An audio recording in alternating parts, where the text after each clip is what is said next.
Pourquoi est-ce que trop d'informations devient nuisible pour la santé? À cette question surprenante, il est possible de répondre très simplement. Parce que l'information est un message et que la communication est une relation. Or, l'être humain vit de relations.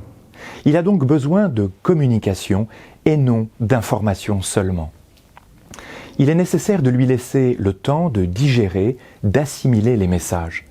L'être humain vit de paroles. Il assimile des paroles à longueur de journée qui participent à l'élaboration de sa compréhension du monde. Le terme d'infodémie vient consacrer la pathologie sociale qui sature l'esprit des gens par le déluge d'informations. Savoir n'est pas comprendre. En diffusant de l'information à jet continu, le psychisme s'épuise. L'appropriation de l'information suppose une élaboration critique. Ce travail de la raison demande du temps, du silence et une attention à ses propres pensées. Par ailleurs, une bonne santé se réfère non seulement au corps individuel des personnes, mais aussi au corps social. Prendre soin de soi et prendre soin du corps social suppose donc de prendre le temps d'apprécier les informations reçues, de manière relationnelle, c'est-à-dire à travers des discussions interpersonnelles. Si le corps social ne parvient plus à métaboliser l'information, si les personnes ne parviennent plus à communiquer, à discuter, il se produit un phénomène de congestion qui épuise. Notre société a besoin d'une meilleure qualité de communication, qui est une qualité de relation. Chacun a pu mesurer à quel point l'usage intensif des technologies du numérique affecte nos relations.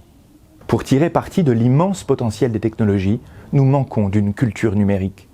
La plupart n'ont pas conscience des défis rencontrés. Les mesures correctives manquent donc. En cette période de campagne électorale, une bonne préparation des esprits aux enjeux du scrutin supposerait de veiller à la qualité de nos relations, de nos paroles et de nos manières de débattre. Elle impliquerait de suspendre l'exposition des messages, des informations seulement destinées à produire une sidération, une émotion et une réaction souvent négative à l'égard des candidats. Trop d'informations devient nuisible pour la vie démocratique si les citoyens sont privés de la possibilité de sortir de l'immédiateté et empêchés de penser les enjeux à long terme.